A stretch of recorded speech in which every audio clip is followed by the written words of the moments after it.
Halo teman-teman investor, ketemu lagi dengan Roy di sini. Di video kali ini kita akan bahas saham yang sudah kalian tunggu-tunggu, yaitu saham Adaro ya, kode emitennya ADRO. Kita akan bahas kinerjanya, neracanya, bumbu-bumbu mengenai cerita batubara ini ya, sampai dia bisa naik dan sekarang mulai turun kembali. Akan kita bahas dalam video kali ini. Sebelum lanjut, jangan lupa untuk subscribe dan tekan loncengnya.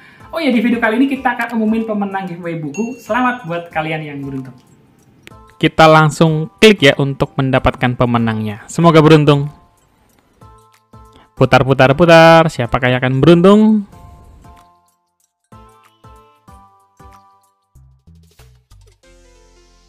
Wah, selamat Mas Chandra. Jadi ini hanya saya lakukan satu kali ya teman-teman. Dan yang beruntung kali ini adalah Mas Chandra.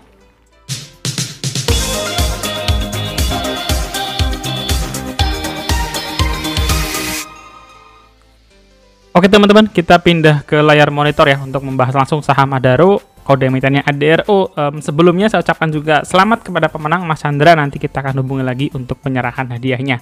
Seperti biasa, disclaimer on dulu, ini adalah pendapat pribadi ya, riset sifatnya untuk edukasi, bukan ajakan jual beli dan tidak ada niat untuk menjatuhkan stakeholder tertentu. Dan karena ini emiten batubara ya, coal, mari kita mulai sejenak ya, mundur sedikit mengenai story-nya coal ini bagaimana ya. Dari mulai dia pandemi, ancur-ancuran ya, sampai kemudian dia bangkit dan rally, peak-nya sampai menyentuh harga $400 per ton. Ini adalah kontrak Newcastle Coal teman-teman ya. Jangan berharap bahwa perusahaan coal itu menerima besaran yang sama sampai 400. Nanti kita coba hitung-hitung mengenai average selling price ya, meskipun tidak bisa menggambarkan 100%, tetapi menurut saya ini cukup mewakili gitu ya. Jadi coal ini benar-benar tertekan ketika pandemi ya. Kenapa tertekan? Karena ketika pandemi banyak perusahaan manufaktur yang butuh energi menghentikan atau mengurangi ya, memperlambat kebutuhan akan energi, akan batu bara ya, di slow down dulu produksinya, paling ketika China lockdown. Wah, itu udah bener-bener mereka sangat berkurang sekali importnya gitu ya. Dan setelah pasca pandemi gitu ya, mulai pemulihan lagi, mulai pulih gitu ya, awal 2022. Di tengah-tengah antusiasme pemulihan ekonomi muncullah perang atau masalah geopolitik terkait Rusia dengan Ukraina. Ini awal mulanya nih ya. Dan bagi sebagian orang termasuk saya ya, meyakini saat itu konflik ini bukanlah konflik yang akan selesai dalam waktu singkat ya. Ditambah kalau teman-teman ingat saat itu ada isu masalah China menghadapi kebijakan dari Australia ya, menghadapi Australia, di mana si Australia ini dengan China tidak akur, ada permasalahan sehingga larangan impor dari China untuk batu baranya Australia. Sehingga faktor-faktor geopolitik ini menyebabkan harga batu bara ini rally ya, dari 100, di bawah 100 sampai 400. Bahkan ketika dia lewat $200 per ton, saya sebenarnya sudah cukup kaget gitu ya. Wah, tinggi banget batu bara sampai 200, dan ternyata lanjut terus sampai 400 dan sekarang end up di 160-an dolar per ton ya. Ini menurut saya juga masih tergolong cukup tinggi. Gangguan supply karena masalah politik gitu ya, menyebabkan permintaan batu bara itu banyak tapi produsennya sedikit ya, produsennya sedikit. Indonesia diuntungkan dan layaknya hukum ekonomi ya, permintaan yang tinggi sementara supply-nya sedikit, harga batu baranya mengalami kenaikan. Ini singkatnya story dari batu bara yang harus teman-teman pahami gitu ya. Nanti kita akan sering-sering senggol ini sepanjang video ini berjalan. Nah, sekarang kita masuk ke Adaro-nya ya, kita masuk ke dalam bisnisnya. Adaro itu grup, dia punya Adaro Energi, ini mainannya batu bara ya. Jelas dia punya Adaro Mineral, 2 tahun lalu IPO dengan kode emiten ADMR. Ini part of green strategi, green economy ya. Teman-teman jangan salah, jangan mengartikan bahwa green yang mau dicapai oleh Adaro ini adalah green energy. Ini agak-agak sedikit berbeda terminologinya. Tidak melulu Adaro ini ingin transform menjadi green energy, tapi green economy ya. Ini agak-agak sedikit mirip-mirip, tapi basic core-nya itu beda ya, bukan energinya tapi bisnisnya lah yang lebih sustainable dengan pengalihan dari batu bara salah satunya menjadi mineral gitu ya. Nah, mari kita lihat lini bisnisnya ya. Mereka punya mining, jelas ini yang paling utama ya. Mereka punya tambang-tambang, kontrak of work-nya mereka tuh COW-nya mereka cukup banyak teman-teman ya, di area Kalimantan, di Barangan, di Mustika Indah dan lain-lain. Ada servicesnya yang meliputi jasa penambangan, kemudian jasa untuk pengangkutan ya, biasanya termasuk juga jasa perdagangan, ada coal trading. Mereka punya service di logistik dan power tadi ya, hydro, kemudian wine teknologi undernya Adaro Power Green ini. Lanjut, ini adalah daerah operasinya Adaro ya, mereka mostly ya memang di Kalimantan ya, pusat yang pertambangan khususnya batu bara, dan mereka itu salah satu yang terbesar teman-teman. Kalau ngomongin resource, mereka itu masih punya 8,5 miliar ton resource yang sudah di reserve ya, itu 1,4 miliar ton ya, miliar ton. Gak heran kalau misalkan produksi batu bara itu mereka tahun kemarin mencapai 64 juta ton teman-teman ya, jadi salah satu yang terbesar di Indonesia ya. Tapi yang terbesar, paling besarnya banget tuh kalau nggak salah Bumi ya, nanti teman-teman bisa cek datanya lagi. Nah, ini adalah sekilas produksi Adaro ya, kita lihat dari tahun ke tahun. Ketika start dari tahun 92, Adaro produksinya bagus ya, cenderung meningkat ya. Perusahaan ingin kejar target apa? Karena dunia sedang butuh banget yang namanya tadi ya, batu bara di tengah supply yang bermasalah. Jadi wajar kalau 2022 mereka genjot produksi. Nah, tapi teman-teman perhatikan di sini ya, produksinya daripada Adaro itu tahun 2021 52,7 juta ton, tahun 2022 62,8 juta ton. Artinya secara produksi itu mereka perubahannya hanya 19%. Tetapi kalau dilihat sampai ke impact bottom line ya, laba bersihnya itu naik 103%. Kenapa demikian? Karena ada namanya average selling price ya, selling price. Jadi harga rata-rata penjualan di tahun 2021 dengan tahun 2022 itu sangat berbeda. Makanya bisa menyebabkan kenaikan revenue yang setinggi ini. Ibaratnya gini, teman-teman bayangin kalian punya perusahaan dengan punya karyawan sekian, punya resource sekian, berhasil menambang gitu ya, lalu dijual dengan harga $70 ya, $70. Tiba-tiba dengan beban yang tidak jauh berbeda. Kenapa saya bilang tidak jauh berbeda? Karena kenaikan produksinya hanya 19% bedanya. Tetapi kenaikan 19 produksi ini sudah mampu mendorong kenaikan laba sebesar 103%, yang mana ini capaian yang sangat-sangat tinggi. Nah, kalau kita lihat di sini ya, kalau kita menggunakan asumsi bahwa revenue dibagi sales itu adalah average selling price, maka average selling price-nya Adaro adalah $129 per ton untuk tahun 2022. Oke, $129 per ton untuk 2022. Nanti kita lihat lagi ya. Nah, sekarang kita tengok mengenai pendapatannya ya. Annualnya dulu teman-teman. Annualnya dulu, dimana kalau kita lihat di sini ya, Adaro bisnisnya ya untung bagi dividen, tetapi lonjakannya baru benar-benar berasa di 2022. Mereka juga all time high dari sebelumnya 57 triliun naik menjadi 126 triliun. Jadi teman-teman kalau misalkan kalian baca laporan keuangan aslinya, formatnya adalah USD. Di sini saya translate, kita rubah saja pakai IDR, pakai rupiah biar teman-teman lebih dapat gitu ya. Nah, sekarang laba bersihnya, di laba bersihnya kita juga bisa lihat lonjakannya luar biasa ya, dari 2021 ke 2022. Ini kenaikannya sangat tinggi. Dan kalau kita lihat kenaikan ini di luar dari kebiasaan ADRO ya, khususnya ketika mereka di tahun 2017 sampai 2020, bahkan 2018 ya, ketika booming 17-18 ya, batu bara ini harganya naik, labanya mereka juga tidak sesignifikan di tahun 2022.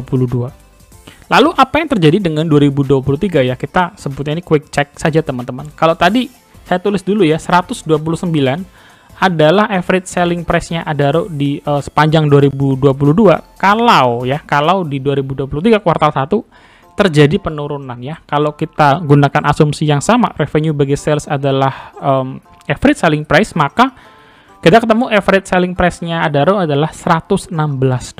Jadi ada penurunan sekitar berapa teman-teman ya? 10%-an ya dari harganya. Jangan lupa bahwa harga-harga ini juga bergantung dari momennya ya. Siapa tahu di tengah tahun 2022 itu lagi tinggi-tingginya harga kontraknya Adaro gitu ya. Kita nggak tahu, tapi kita sederhanakan saja di tahun 2022 129, di kuartal 1 2023 turun jadi 116. Dan menurut saya, ya ini menurut saya, kemungkinan di tiap kuartal akan ada penurunan average selling price. Kenapa? Ya, karena faktor geopolitik tadi sudah tidak sekencang 2022 gitu teman-teman ya. Kalau teman-teman ingat beberapa waktu lalu ada berita Ukraina drone-nya berusaha menyerang kediaman Putin. Berita semenegangkan itu saja tidak membuat harga batu bara rally kembali gitu ya.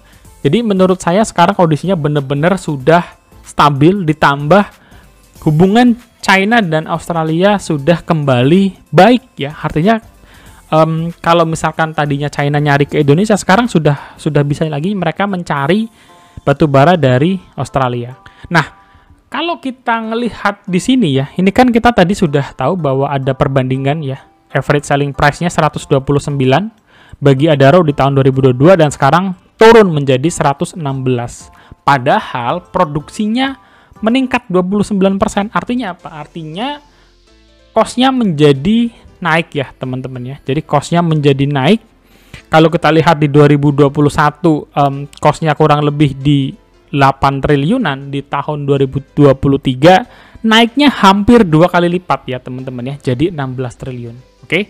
Jadi kita di sini sudah bisa melihat efek dari kenaikan produksi di tengah average selling price yang turun, ya sebenarnya total bebannya jadi naik gitu ya, jadi naik, tapi pendapatannya tidak bisa sekencang ketika average selling price-nya sedang tinggi-tingginya.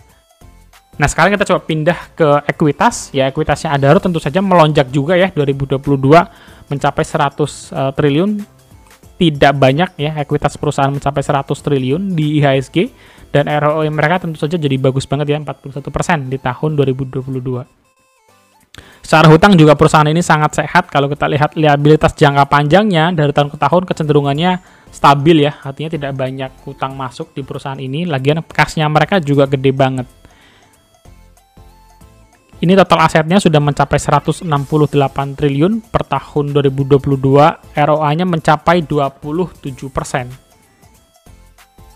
Sekarang kita coba cek beberapa variabel lainnya. Pertama, profitability.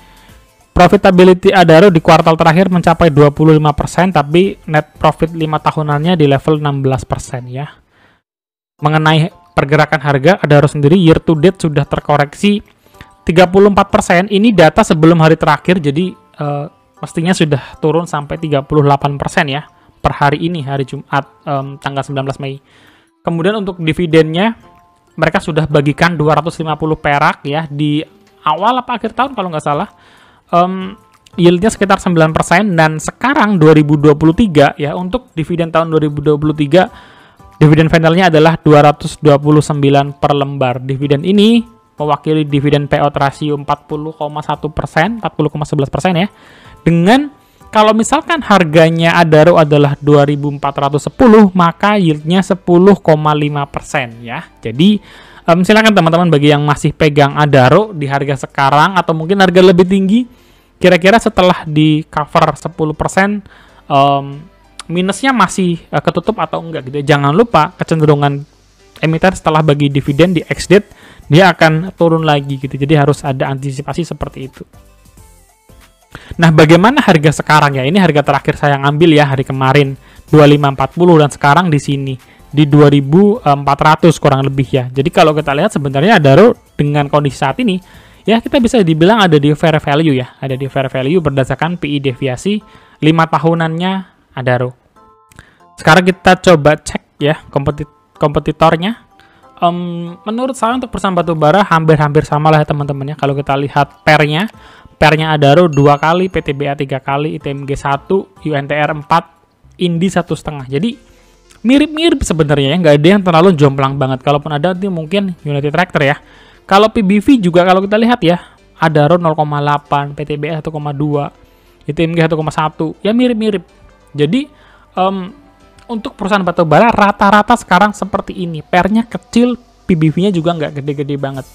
Kalau kita lihat mengenai profitability ya, profitability terlihat ITMG yang paling menonjol ya. Kenapa? Karena di dalam batubara itu ada yang namanya kalori, dan kalorinya si ITMG ini tergolong yang tertinggi, itu mempengaruhi harga jualnya. Nah, itu tadi mengenai Adaro ya, dari sisi pendapatan, kinerja, kemudian neraca, kita bisa katakan kinerjanya bagus, neracanya juga bagus gitu ya, tidak ada masalah dari hal itu.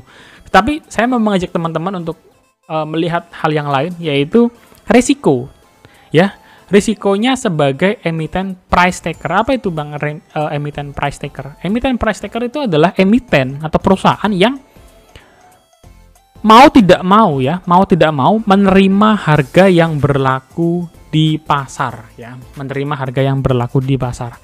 Kenapa? Karena harga jualnya di pasar itu dipengaruhi oleh banyak hal ya, contohnya oleh faktor geopolitik tadi ya, yang membuat harga di pasar menjadi tinggi, dan akhirnya emiten-emiten batubara pesta pora gitu ya, bisa memberikan harga jual yang tinggi, average selling price-nya naik. Kenapa demikian? Ya, karena batubara itu produk yang umum gitu ya. Memang adalah masalah kalori tadi ya, bisa menyebabkan harga batubaranya lebih mahal.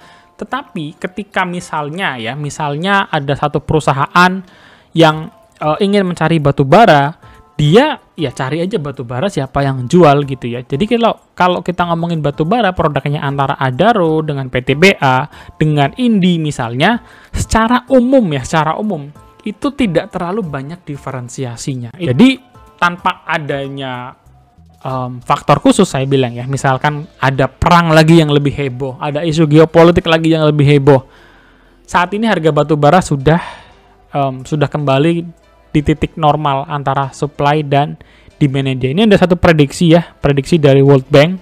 Jadi harga batubara itu diprediksi akan turun gitu ya, akan turun di 2023, tetapi kalau di-compare dengan tahun-tahun sebelum 2022 harganya masih di atas. Ya, ini prediksi dari World Bank dan bisa jadi patokan kita juga mungkin untuk menilai average selling price-nya akan bagaimana gitu ya.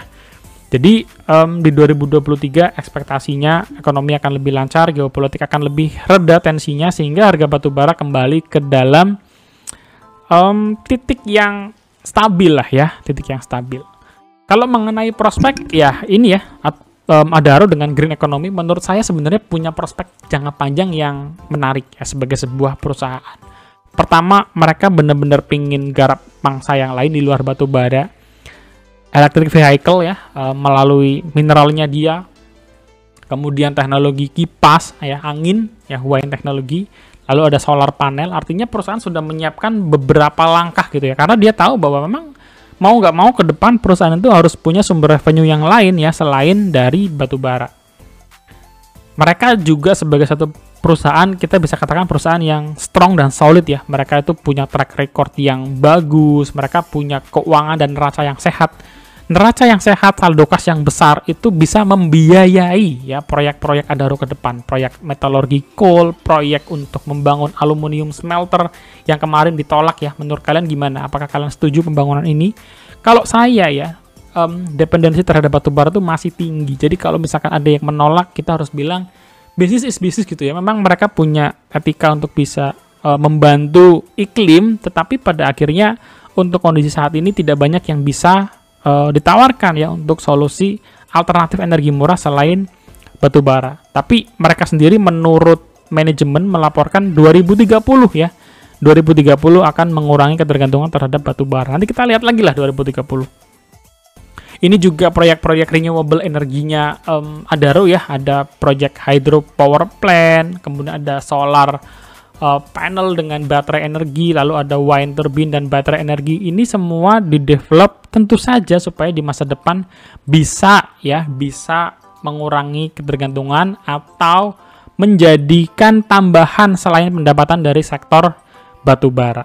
Jadi menurut saya batubara prospeknya ke depan memang makin akan dikurangi, dan Adaro sudah punya ancang-ancang ya dengan green ekonominya, dia bangun aluminium dan lain-lain. Ini jadi salah satu catatan bahwa energi bersih itu terrealisasinya 2030, teman-teman. Jadi kalau investor, teman-teman yang concern banget sama iklim, tagih lagi manajemen Adaro di tahun 2030 ya. Jadi untuk sekarang mereka mau pakai coal dulu ya, mereka mau pakai coal dulu. Jadi kalau mengenai energi terbarukan, yang harus kita catat bahwa energi terbarukan itu high cost ya, dan nggak bisa diimplementasi dalam waktu dekat. Sementara kalau bisnis butuh untuk segera beroperasi ya, mau nggak mau ya coal dulu lah ya solusinya sebagai sumber energi yang sudah lebih mudah untuk dicari, apalagi mereka sebagai produsennya sendiri. Dan enforcement terhadap energi terbarukan bagi investor teman-teman yang concern banget yaitu nggak bisa dalam waktu dekat ya, jadi jangan expect ini dalam waktu dekat. Ini adalah pergerakan harga Adaro, slide terakhir sebelum nanti ke catatan akhir teman-teman. Saya mau mengajak teman-teman untuk berandai-andai. Ya, 2011 ketika Adaro dan batubara sedang dibutuhkan sekali oleh permintaannya, harga Adaro mencapai angka yang lumayan ya, 3.000-an. Kemudian harga Adaro turun dari 2011 sampai 2017, 6 tahun teman-teman ya, 6 tahun. Kemudian awal 2018 sampai akhir 2018 naik kembali ya, mendekati 3.000-an, mendekati 3.000, dan setelahnya turun kembali 2019 sampai 2021. Jadi kalau kita lihat siklusnya teman-teman ya, di sini ada 7 tahun, di sini 2 tahun, di sini 4 tahun. Kemudian naik lagi dalam waktu setahun setengah.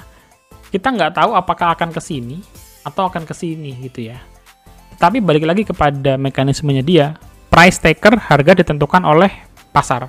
Pasar yang menentukan apakah batu baranya akan naik lagi atau malah akan turun. Jadi kita harus antisipasi ya. Antisipasi, jangan pakai feelingmologi ya. Kenapa? Resikonya tinggi. Kenapa resikonya saya bilang tinggi? Karena teman-teman siap nggak kalau harga batu baranya tidak naik dan Adaro harganya turun? Di sini ada 7 tahun, ya 7 tahun. Di sini ada sekitar ya 3-4 tahun. Kalian diganti dengan dividen kurang lebih 10%, oke atau tidak? Ya itu pilihan kembali kepada masing-masing investor. Oke, kita sudah sampai di slide terakhir teman-teman. Cukup panjang pembahasan Adaro ini ya. Sebelumnya subscribe dulu, tekan loncengnya supaya nggak ketinggalan. Jadi ini catatan akhir saya mengenai ADRO ya. Pertama, ADRO itu mencapai all time high di 2022 dan sangat-sangat wajar. Justru aneh kalau ada perusahaan batubara yang 2022 nggak bisa all time high. Rata-rata perusahaan batubara bahkan bumi saja sekian tahun rugi, 2022 kinerjanya positif ya. Menurut saya wajar lah karena di 2022 average selling price-nya batubara naik cukup tinggi. Kemudian mengenai apakah sekarang masih berpotensi naik atau enggak, itulah sulitnya sebagai emiten price taker, karena untuk batubara naik itu butuh faktor X ya. Faktor X-nya tadi kita udah bahas, masalah Rusia dan Ukraina, masalah China dengan Australia, apalagi net nih. Kalau misalkan yang itu aja menurut saya market sudah bosan ya. Apalagi kenapa? Harga batubara itu banyak yang berharap turun. Banyak sekali yang berharap. Siapa yang berharap? Manufaktur, perusahaan-perusahaan yang membutuhkan energi. Mereka ngap-ngapan juga teman-teman ya ketika harga batubara tinggi. Jadi ketika harga batubara menurun, melemah, itu justru secara pemulihan ekonomi itu lebih bagus dan mendorong percepatan pemulihan ekonomi. Yang kedua, Adaro ini punya inisiatif green economy yang cukup bervariasi ya. Tadi kita udah lihat bareng kendaraan listrik, energi yang lain dari wine atau wind ya. Ya itulah angin ya, angin. Kemudian dari surya panel ya, dari tenaga surya. Tapi yang harus teman-teman investor pahami, ini semua butuh waktu, bukan kuartal depan, bukan tahun depan ya. Mungkin 5 tahun lagi, mungkin 2030 baru itu membuahkan hasil ya. Bisnis butuh waktu ya. Jangan berharap dalam jangka waktu dekat. Untuk saat ini harga Adaro kita bisa katakan di fair price ya, dan harganya juga sudah mulai turun seiring batubara yang mulai turun juga harganya. Dan kalau ditanya entry-nya sebenarnya di berapa kalau kita masih pengen masuk di Adaro ya, menurut saya sih amannya batubara untuk Adaro itu entry-nya di bawah 2000 ya. Di bawah 2000. Dulu saya entry di batubara itu juga nggak cepat-cepat banget ya, di sekitaran 1600. itu baru entry 1.600, 1.700, 1.800. Setelah dia naik 2.000 saya nggak berani beli lagi, dan karena waktu itu juga batu bara sudah di atas $200. Dan kita nggak akan tahu ya kenaikan saham-saham batu bara itu selanjutnya kapan lagi. Semua itu bergantung dari siklusnya ya. Tadi kita sudah lihat ada siklus 2011 ya, ada siklus 2018, 7 tahun jaraknya. Ada siklus 2001-2022. Jaraknya ya berapa? 4 tahunan ya, 4 tahunan. Jadi pertanyaan saya buat teman-teman investor, buat kalian yang baru mau masuk, apakah kalian sudah antisipasi risikonya kalau ternyata harga batu baranya cenderung turun dan stabil di bawah sampai jangka waktu nanti kita nggak tahu ketemu siklus batu bara selanjutnya. Dan untuk bisa terjadi siklus lagi seperti itu ya, harga batu bara naik gila-gilaan itu butuh faktor X yang lagi-lagi kita nggak tahu ya faktor X-nya itu apa gitu ya. Jadi kembali kepada teman-teman, kalian tipikal yang seperti apa. Kalau kalian sudah cukup puas dengan dividen ya 10-15% sambil nunggu 3, 4, 5 tahun, ya it's okay ya, dividennya dari emiten-emiten batu bara ini kan juga cukup besar. Tetapi kalau saya sih lebih memilih untuk masuk di saham batu bara ketika katalisnya baru-baru datang gitu ya, baru-baru datang. Di situ menurut saya adalah momen yang cukup baik ya. Kita nggak perlu menunggu waktu terlalu lama untuk menunggu siklus selanjutnya. Ketinggalan harga beberapa puluh persen menurut saya nggak ada masalah. Toh masih dapat beggar-beggar juga pada akhirnya. Gitu aja teman-teman catatan dan video pembahasan kita untuk saham Adaro kali ini ya. Semoga teman-teman yang banyak menanti-nantikan bisa menjawab ya video kali ini. Kalau kalian masih ada pertanyaan, tulis di kolom komentar, kita bisa diskusi bareng. Sampai ketemu di next video. Jangan lupa subscribe, share, like, dan komen di bawah. Sampai ketemu guys. God bless you. Bye-bye.